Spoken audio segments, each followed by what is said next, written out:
Mira con atención esta cara y fíjate en la calidad de la fotografía. Te das cuenta que es vieja, ¿verdad? No sé qué edad tengas tú que me estás escuchando, pero seguramente tienes fotos viejas. Hasta en las imágenes digitales se nota que tienen algunos años. Seguro esas fotografías te traen recuerdos, historias completas de una época determinada. Ahora, déjame que te pregunte algo. ¿Un siglo puede tener una cara? El siglo XX, por ejemplo, muchos le pondrían la cara de Einstein o de Hitler o de Elvis. Y todos tendrían razón. Pero no hay que ser tan extremo. Hasta las décadas pueden tener cara. Y esta cara que estás viendo podría ser tranquilamente la cara de los 90 y de los 2000. ¿La reconoces? Pues mira, vamos a jugar a algo. Solo déjame que te diga las reglas y comenzamos.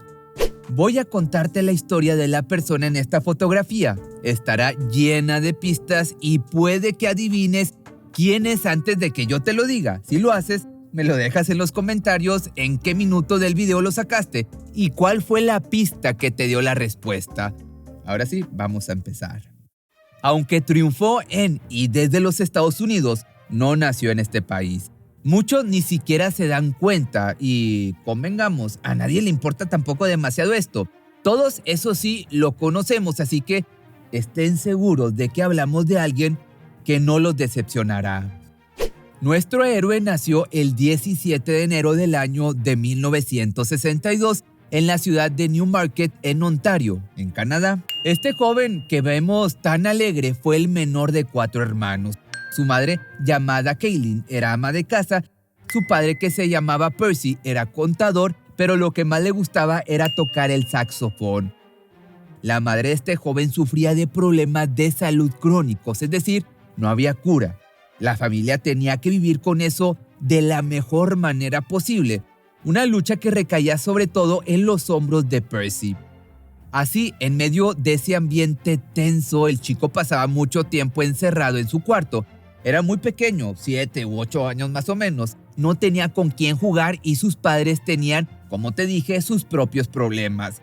Y como, también esto es raro, no tenía amigos, se inventó 2, la televisión, que lo sacaba de la realidad y le mostraba mundos y personajes que parecían infinitos. Y claro, el espejo. En él podía verse a sí mismo, caracterizando a los personajes que lo impactaban. Una diversión que, para otro niño, sería algo que lo mantendría entretenido por algunos minutos, pero para él se volvió un juego apasionante. Creía tener talento y cuando tenía apenas 10 años envió su currículum a los productores del Carol Burnett Show, una comedia de sketches estadounidenses que se emitía por la CBS y que contó con 279 episodios, pero pues no tuvo suerte. En aquel momento pensaba que su vida era bastante triste, sin posibilidades de ofrecer un camino para conocer el mundo y encontrar su lugar como artista. Lo que no sabía en aquellos años tempranos era que las cosas iban a empeorar muy pronto. Esta futura estrella llegó a la adolescencia y la situación, que era, podríamos decir, bastante gris, se puso todavía más negra, más oscura. Su padre perdió su trabajo y la familia se vio obligada a mudarse de Newmarket a un barrio suburbano de Toronto, pero no fue la primera mudanza y ni siquiera fue a una casa, no tenía los medios para alquilar una. Se marcharon en un automóvil acampando en una tienda de camping. Eran verdaderos homeless. Esa situación lo obligó a abandonar la escuela a los 15 años y conseguir trabajo como conserje. Lo que le pagaban era apenas decente, lo justo para ayudar a la familia a ir tirando. Y ya sabemos cómo es la adolescencia y la situación hubiera enojado a cualquiera. Pero nuestro amigo se puso furioso, pero no contra su padre, la sociedad o la enfermedad de su madre. En realidad, no sabía contra quién iba dirigida su frustración y su ira. Tenía que desahogarse de alguna manera. Podía ser a través de la violencia o de una mala actitud, pero su elección fue muy diferente. Tuvo su primera gran oportunidad en la comedia poco después de que su familia se quedara sin hogar. Consiguió un número de stand-up en el Yuk Yuk's Comedy Club en Toronto, pero lo que pocos saben es que en esa primera presentación, el público lo abucheó de tal manera que tuvo que abandonar el escenario. Claro que no se rindió, de lo contrario, no estaríamos hoy hablando de él, evidentemente. Consiguió una segunda oportunidad y presentó un número más acorde a los gustos del público. Eso sí, intercalando su personalidad única hasta que, poco a poco, el público se encariñó con él. Tenía 16 años, pero su carisma no pasaba desapercibido. Lo que comenzó como una salida a la frustración le permitió en el año de 1979 renunciar a su puesto como conserje. Comenzó a ganarse la vida como telonero de cómicos consagrados como Rodney Dangerfield y Buddy Hackett. Estaba volviéndose realmente bueno, pero tenía que dar el siguiente paso, algo que no podía suceder en su Canadá natal. Antes, déjame decirte que con solo 19 años se mudó desde Canadá a Hollywood. Ya había tenido una intensa experiencia en el escenario, actuando en vivo, pero quería algo más. Quería tocar ese mundo que lo había mantenido a salvo durante su infancia. Quería cine, quería televisión. Al comienzo de la década de los 80 consiguió pequeños papeles en comedias como Finder Keepers y Once Bitten. Era un duro camino, tenía que hacerse desde abajo, mostrar su talento, hacer contactos, pero a los 19 años todos estamos llenos de energía. Aunque no muchos tenemos esa energía maniática que caracterizó a este personaje. Así que fue a comienzos de la década de los 90 cuando comenzó a hacer apariciones más o menos regulares en un popular show de comedia llamado In Living Color. Este show fue un trampolín para muchos nombres icónicos de las últimas décadas, como Jamie Foxx o Jennifer López, para que más o menos te des una idea. Pero el nombre que nos interesa es otro, el jovencito canadiense que tenía un estilo tan intenso como único y que sería una de las mejores estrellas de la comedia de los 90 y los 2000. Nada más y nada menos que de Jim Carrey.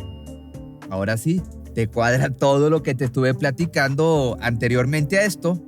Y este es el momento en que le puedes poner pausa al video y correr a los comentarios y dejarme en qué minuto te diste cuenta de quién estaba hablando. ¿Listo? Pues bueno, vamos a proseguir con el tema. El éxito en televisión lo animó a más. Ya era un rostro conocido en cada sala de los hogares de los Estados Unidos. El paso siguiente, el definitivo, era el cine. Y su primera oportunidad llegaría de la mano de un proyecto tan estrafalario como él mismo, una película delirante de aventura donde interpretaría a un investigador privado de mascotas. Ace Ventura, detective de mascotas. Si tú tienes mi edad, seguramente creciste con esta película. En esta y también en la siguiente, Dumb and Dumber, que en muchos lugares se conoció como Tonto y Retonto, Carrey hace un despliegue de expresiones faciales, acrobacias extrañas y un trabajo de mímica completamente exagerado. Algo que nunca se había visto en la pantalla a ese extremo. En Dumb and Dumber es evidente el homenaje constante que hace a otro comediante histórico, el gran Jerry Lewis. Algo que logró que su trabajo conectara no solo con las nuevas generaciones, sino también con los espectadores de la vieja escuela, aquellos que recordaban con cariño programas como Los Tres Chiflados o al mismísimo Charlie Chaplin. Su siguiente estelar fue una cinta revolucionaria en su época, que también, si eres de mi edad, seguramente creciste con esta. Ya sabes de cuál me refiero, La Máscara.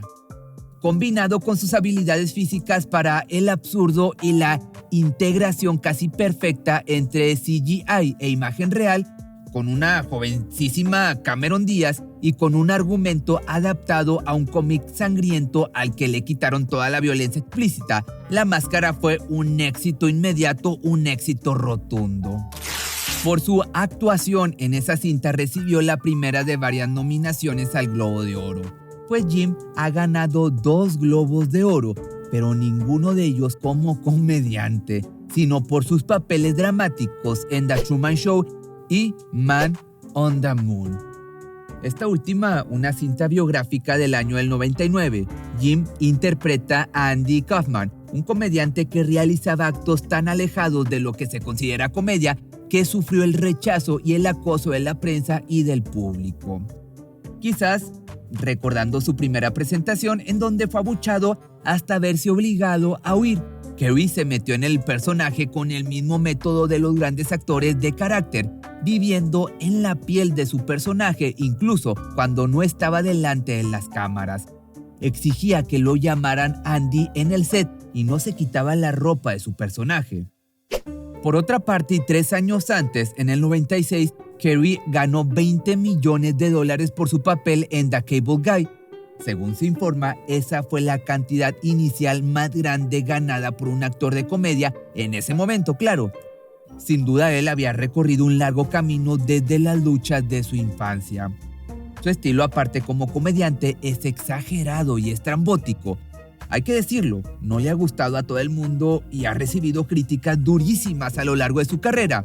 No escapa del humor escatológico y hasta grosero, pero sus papeles dramáticos están a la altura de un verdadero actor de carácter. La carrera de Jim Carrey ya ha dejado atrás su punto más alto, eso sí, hay que aceptarlo. En el año 2015 sufrió un revés personal que afectó para mal su carrera. Fue cuando Catriona White, quien era su novia en ese momento, se quitó la vida ingiriendo una sobredosis de fármacos.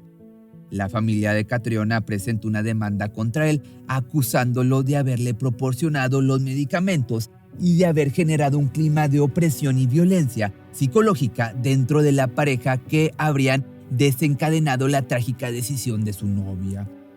Carey, por otra parte, presentó una contrademanda en la que aseguraba que todo se trataba de una maniobra de la familia para obtener dinero a su costa. Finalmente, un juez le dio la razón y todo volvió a la normalidad o casi a la normalidad. Y te digo esto porque si las estrellas de cine logran escapar al escándalo, siempre estarán ahí acechando las conspiraciones. Porque todo comenzó en el año 2014 cuando Jim daba una entrevista en el programa de Jimmy Kimmel. Apenas se sienta, Carey coloca sus manos en forma de triángulo y acusa al presentador de formar parte de la secta Illuminati, desafiándolo a que diga que no sabe de qué está hablando.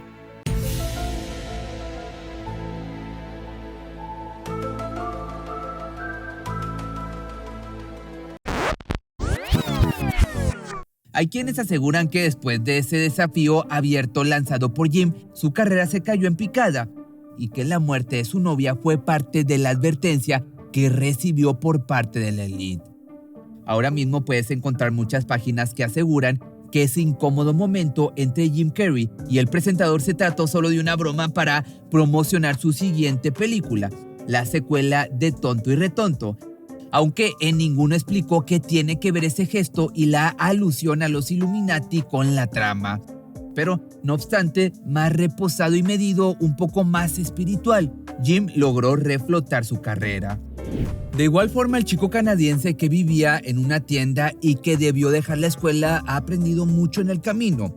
Los años en que el dinero, la falta de él más bien, era su mayor problema han quedado muy atrás. Y a propósito de esto, recientemente dijo lo siguiente: quisiera que todas esas personas que creen que son infelices por no tener dinero tuvieran muchos millones. Entonces entenderían que la felicidad y el dinero no tienen nada que ver.